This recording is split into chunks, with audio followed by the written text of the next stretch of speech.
dia 13 de junho do ano de 2021, 11º domingo do tempo comum. Meu irmão, minha irmã, quem vos fala sou eu, Padre Denilson. E aqui estamos reunidos para meditarmos o Santo Evangelho.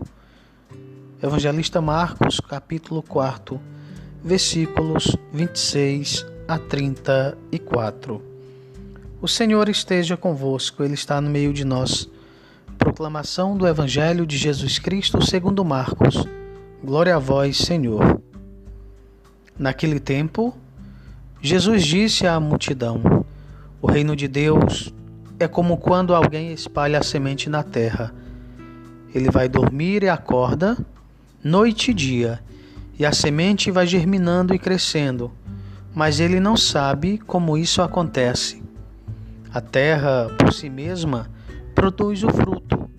Primeiro aparecem as folhas, depois vêm as espigas e, por fim, os grãos que enchem a espiga. Quando as espigas estão maduras, o homem mete logo a foice, porque o tempo da colheita chegou.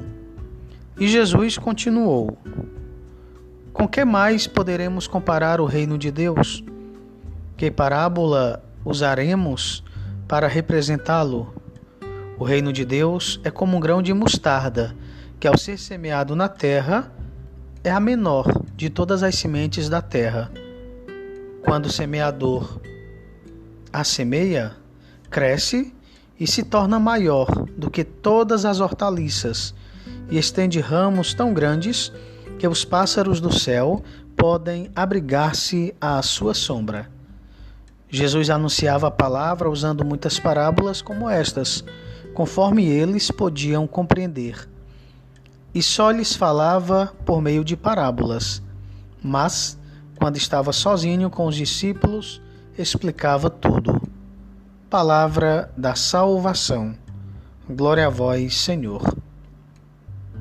Meus irmãos, a semente que germina e cresce por si mesma exprime a ação de Deus que comunica amor e vida a todos, suplantando os poderosos deste mundo que semeiam a fome e a morte. A segunda parábola, da inexpressiva semente que se transforma em uma árvore acolhedora dos pássaros, exprime que a fé dos discípulos, desprezível diante do mundo, pode gerar o mundo novo de fraternidade e de paz. A prática e o ensino de Jesus são caminho e luz. O evangelista Marcos nos mostra Jesus como mestre do reino, ensinando as multidões desde a barca de Pedro. Seu ensino é na base de parábolas ou exemplos. A parábola é uma narração que, sob o aspecto de uma comparação, está destinada a ilustrar o sentido de um ensino religioso. Quando todos os detalhes têm um sentido e significado real, a parábola se transforma em alegoria. No dia de hoje, temos duas pequenas parábolas. A primeira própria de Marcos e a segunda compartida por Mateus e também por Lucas. Na parábola da semente, Jesus indica que o reino tem uma força intrínseca que independe dos trabalhadores. Na segunda, que o reino, minúsculo nos tempos de Jesus, iria se expandir, de modo a se estender pelo mundo inteiro. Vejamos versículos por versículos as palavras de Jesus. E dizia: Assim é o reino de Deus, como se um homem lançasse a semente sobre a terra. O que significa reino de Deus? No Antigo Testamento, Javé, o Deus de Israel, era o verdadeiro rei, e o seu reino abrangia todo o universo. Os juízes eram praticamente os seus representantes.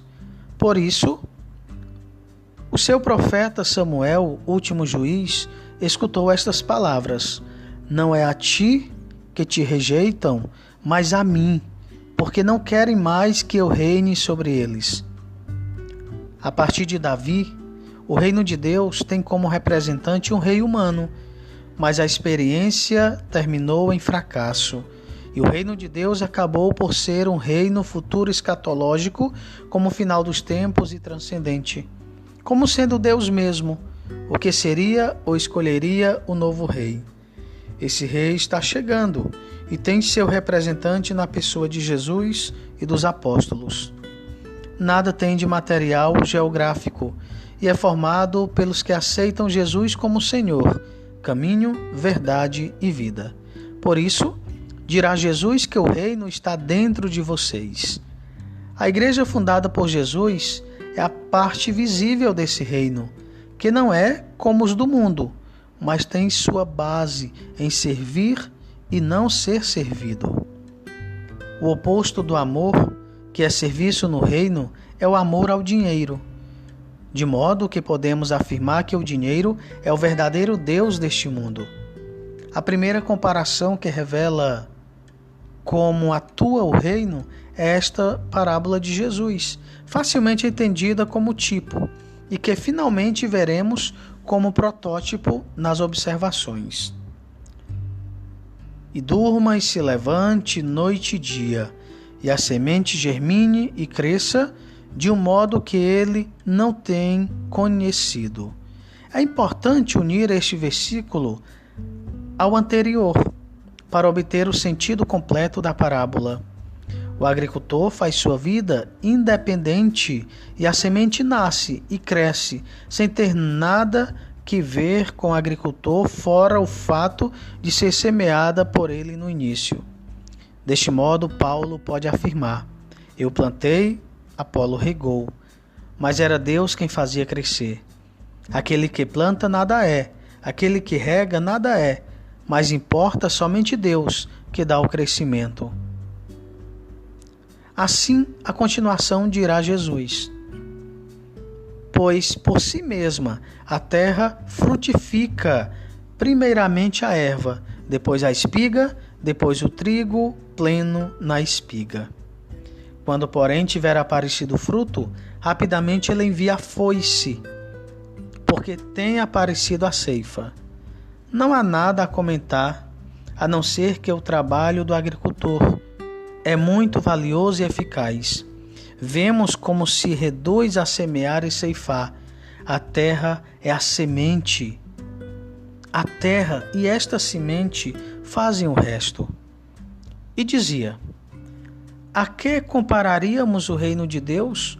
Ou em que parábola o assemelharíamos? Parece que Jesus medita antes de afirmar ou escolhe uma comparação apropriada. Seu estilo é de chamar a atenção dos ouvintes, um simples recurso oratório que indica, por outra parte, uma memória viva dos ouvintes e não uma postura ou uma posterior reconstrução. É possível que estas palavras formem parte do método do ensino de Jesus. Como com a semente de mostarda, a qual, quando sendo semeada na terra, é a menor de todas as sementes sobre a terra. A mostarda é uma planta da família da couve ou repolho, de grandes folhas, flores amarelas e pequenas sementes, que tem duas espécies principais, branca e preta. A branca chega até a atingir 1,2 metros de altura e a preta pode chegar até 4 metros de altura. A negra é comum nas margens do lago de Tiberíades e seus troncos se tornam lenhoso. Por isso os árabes falam de árvores de mostarda. Esta variedade só cresce ao longo do lago e nas margens do Jordão. Os pintacilgos, os gulosos de suas sementes, chegam em bandos para pousar nos seus galhos e comer os grãos. As sementes não são as menores entre as conhecidas, mas parece que eram modelo, na época, de coisas insignificantes. A mais comum é a branca, não tão ardente como a preta, precisamente por sua maior facilidade em recolher os frutos. E quando está semeada, surge e se torna maior do que todas as hortaliças e produz galhos grandes, de modo que podem, sob sua sombra, as aves do céu habitar. Temos visto como chegam até 3 ou 4 metros de altura, suficientes para aninhar os pássaros em seus galhos. E, com muitas parábolas semelhantes, falava a eles a palavra do modo que podiam ouvir.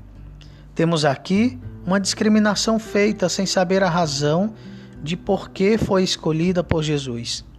Os discípulos tinham ocasião de saber o significado verdadeiro das comparações, por vezes não muito claras para o ouvinte geral.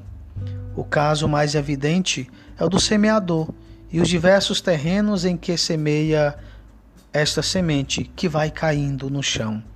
O público em geral podia ficar com a ideia de que a semente da palavra era recebida de formas muito diversas pelos ouvintes, mas a razão destas diferenças só era explicada aos que, interessados, perguntaram junto aos 12 pela explicação da mesma. O encontro com a palavra é um dom de Deus, mas a resposta à mesma depende da vontade e do interesse de cada um. A explicação correspondente sempre a receberá quem esteja interessado em saber a verdade. Na primeira destas parábolas do dia de hoje, temos a exposição de como o reino se expande com uma força que não depende dos homens, mas do próprio Deus. Poderíamos dizer que descreve a força interna do reino. Na segunda parábola, encontramos a visão externa do rei, ou esta visão interna do reino. Seu crescimento seria espetacular, desde um pequeno grupo insignificante, como é a semente da mostarda, que se parece com a cabeça de um alfinete, até uma árvore que nada tem a invejar os carrascos da Palestina. Uma certeza é evidente: o reino é uma realidade que não se pode ignorar. Em que consiste?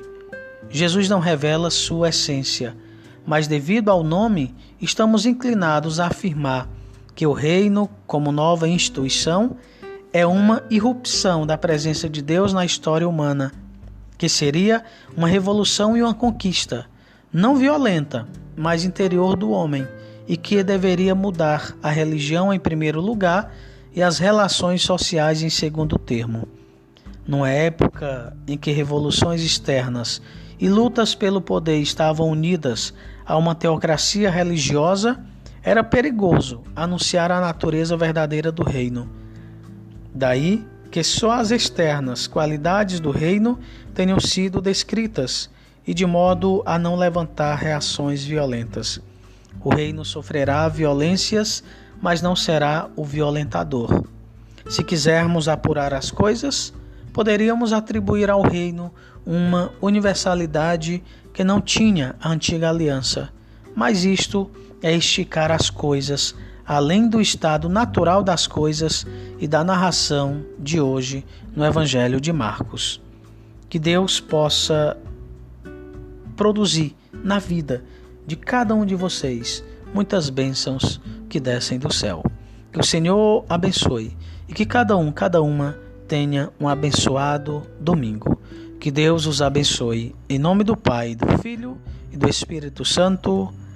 Amém.